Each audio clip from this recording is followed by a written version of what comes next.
Pemirsa Bali TV, berjumpa kembali bersama saya Winata dalam program Bali Post Talk. Kali ini saya berada di gedung Badan Narkotika Nasional Provinsi Bali dan saya akan mewawancarai Bapak Kepala BNNP Provinsi Bali berkaitan dengan adanya pencanangan zona integritas menuju wilayah bebas korupsi.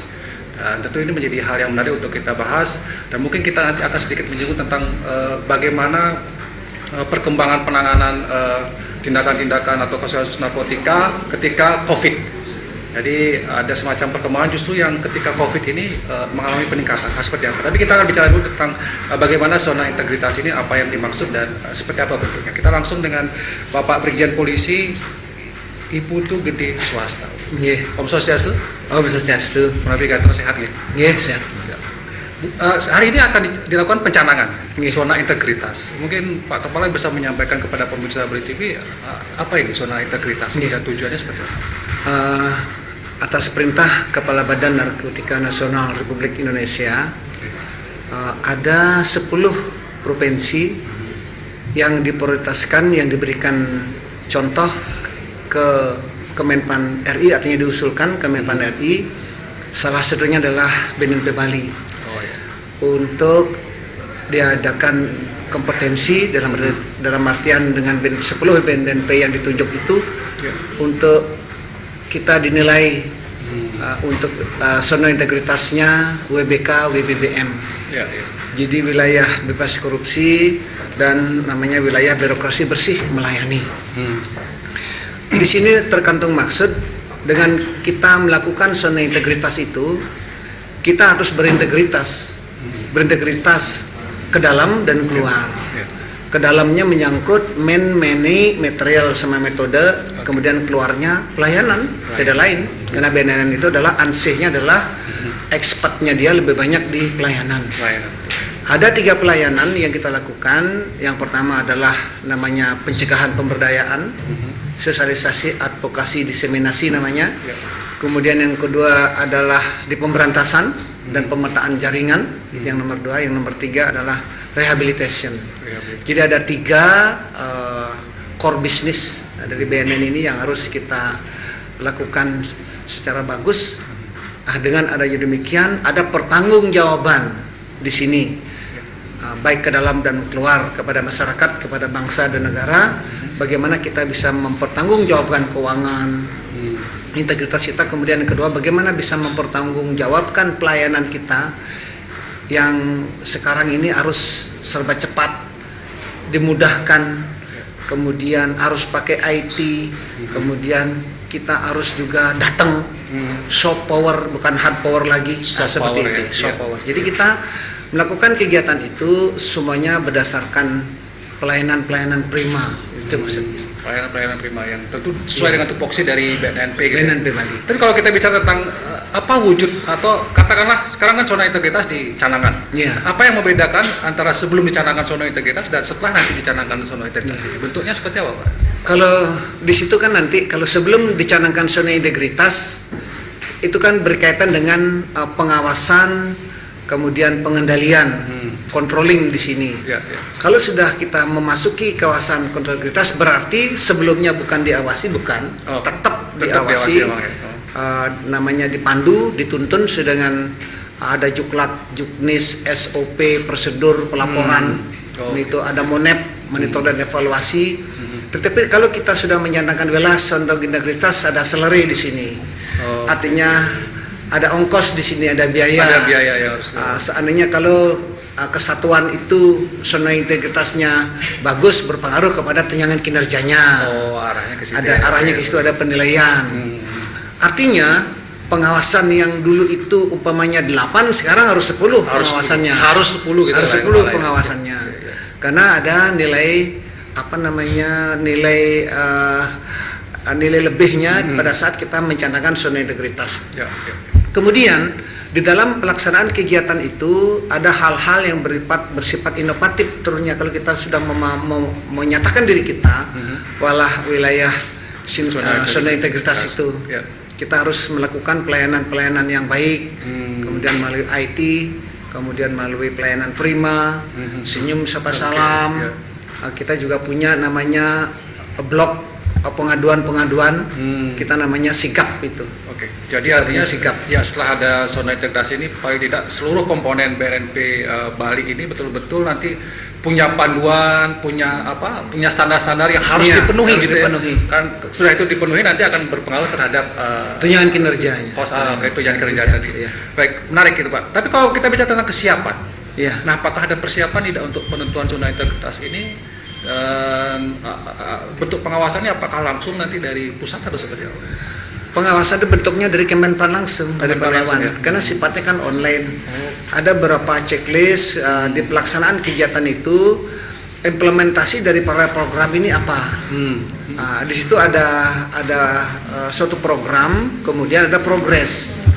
Progres kita bentuk implementasi aplikasi pelaksanaan daripada dan progres yang dilakukan.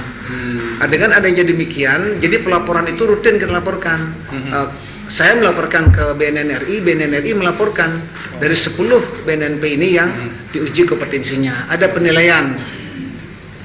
Mudah-mudahan dalam program-program yang kita lakukan ini, artinya tidak hanya pada saat ansih penilaian sekarang saja, tidak, dan selamanya akan komitmen dan konsisten melakukan itu. Baik. Kalau saya sih, di perasaan saya, penilaian ini, walau berpendapat saya ya, hati nurani yang paling penting sebenarnya. Betul, ya. Penilaian itu kan angka-angka, nilai-nilai. Tapi kalau hati nurani kita tidak ikhlas dalam melayani, tidak cepat, ada taktik dan strategi membohongi publik, saya tidak suka itu.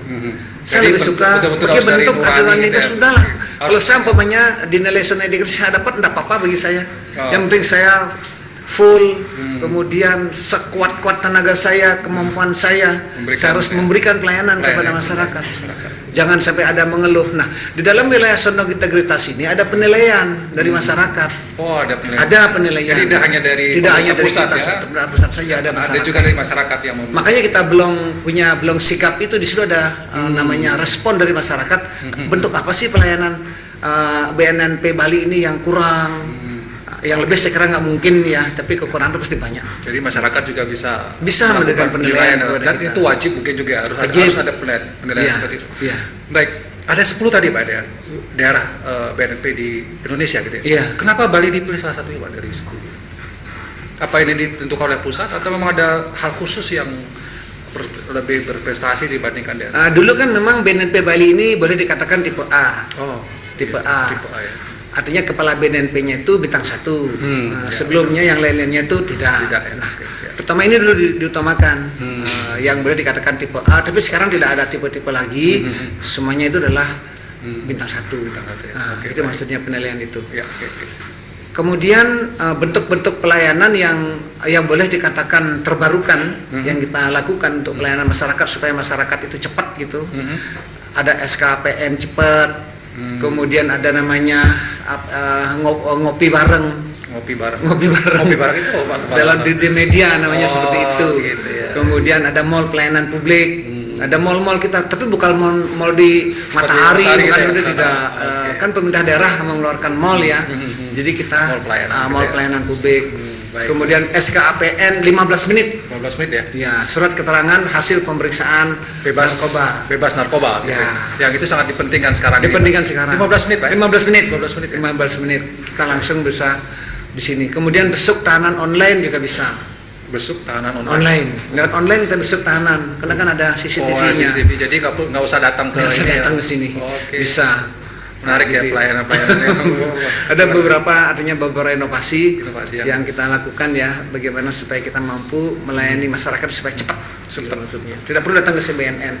Nah, sekarang kita melakukan kegiatan, besok saja kita bertemu dengan para perbekal, dengan pendesa melalui virtual. Oh, virtual ya. Udah kemarin ini karena COVID ini, Pak. Iya, karena COVID ini. Virtual ya. Kita sudah menjadwal di seluruh Bali ini. Per kabupaten sudah kita datangi. Kemarin sudah Badung. Besok ini ke Gianyar. Hari Minggu ketiga di bulan Juni ini ke Kelungkung. Karena saya harus ketemu dengan kalangan universitas, kalangan namanya pemerhati narkoba.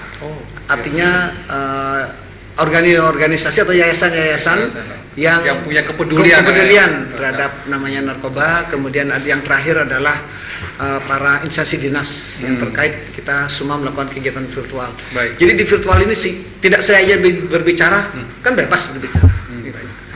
Pak, pertanyaan mungkin Pak Kepala, pertanyaan yang berikutnya mungkin tidak berkaitan dengan urusan itu, tapi tentang perkembangan kasus narkotika ketika COVID ini. Apakah ada kecenderungan meningkat, menurut? Walaupun kita juga sudah benar ada peningkatan.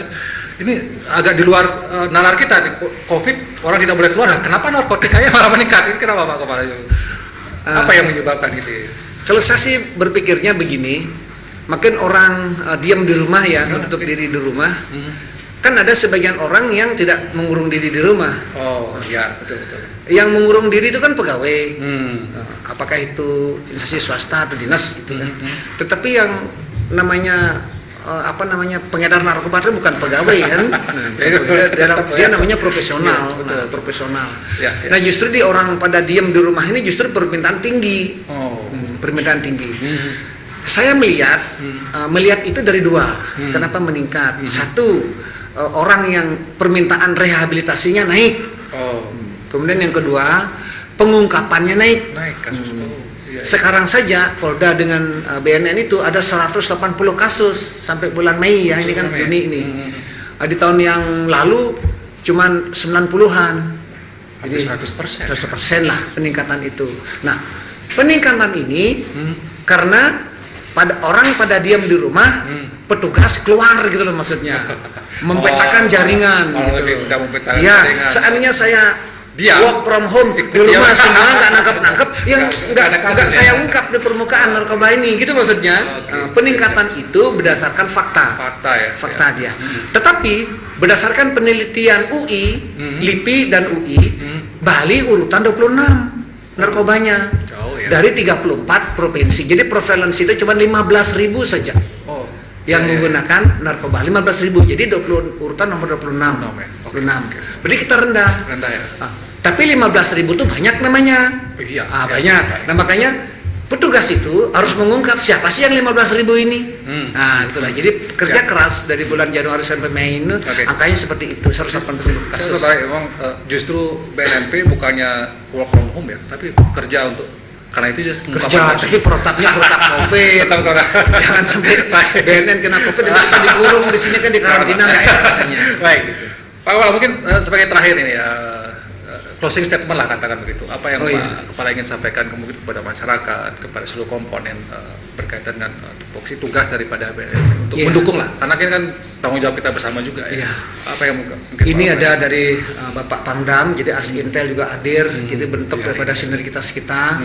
Kemudian datang dari Polda, Deras Narkoba akan datang ke sini dalam rangka zona integrasi, adalah bentuk kolaborasi kita, kerjasama kita. Karena kita ke depan apapun kekuatan yang kita lakukan di tingkat instansi dinas dan swasta, tanpa adanya membangun dari sendiri, dari keluarga, membangun kekuatan diri, kemudian membangun solidaritas di antara keluarga, lingkungan, tempat tinggal, komunitas, nggak ada artinya kita bekerja. Karena membangun kekuatan untuk mencegah narkoba itu adalah mulai dari diri sendiri. Makanya dikatakan tidak ada namanya penyembuhan dalam rehabilitasi adalah pemulihan. Betapa beratnya apabila seseorang yang sudah kena narkoba tidak akan bisa sembuh selama dia hidup. Hanya bisa pulih, kalau orang pulih berarti bisa kumat gitu maksudnya. Nah ini menjadi persoalan kita. Jangan coba-coba, jangan sekali-sekali keluarga kita kena narkoba itu sendiri. Kita tetap akan bekerja keras, bagaimana dari sisi pencegahannya kita lihat, dari mana dari sisi penangkapannya, pengungkapannya, kerjasama dengan Kodam dengan Polda, kejaksaan untuk penuntutan, kemudian pengadilan untuk memutus supaya berat-berat. Walaupun sekarang di lapas 60% adalah pelaku narkoba yang ada di lapas. Kemudian dari segi rehabilitasinya, kita minta kesadaran dari masyarakat untuk datang ke BNN, ke BNNK, kabupaten maksudnya, ke RSUD, bisa bagaimana rehabilitasi itu juga tetap jalan. Sampai saat sekarang masih gratis. Saya informasikan kepada masyarakat. Terima kasih Pak Kepala atas waktunya. Saya kira ada banyak hal positif yang mungkin bisa dilakukan. Zona integritas ini akan meningkatkan pelayanan, itu yang penting ya. Fungsi dari BNN karena narkotika ini memang sudah menjadi tanggung jawab kita bersama, harus kita lawan bersama-sama gitu Pak Kepala. Baik, terima kasih. Demikian pemirsa Bali TV, wawancara saya dengan Kepala BNNP Provinsi Bali, dan tentu catatan penting kita adalah jauhi narkoba, karena ini tidak akan bisa disembuhkan, Pak. Sampai direhabilitasi akan kumat kembali. Hanya bisa dipulihkan saja. Keluarga lindungi. Dan di masa COVID ini selalu saya akan menutup perbincangan kita dengan semoga badai ini segera berlalu. Demikian berita terkini atau Talkshow Bali Post Talk kali ini. Saya ucapkan terima kasih atas perhatian. Sampai jumpa di Bali Post Talk berikutnya.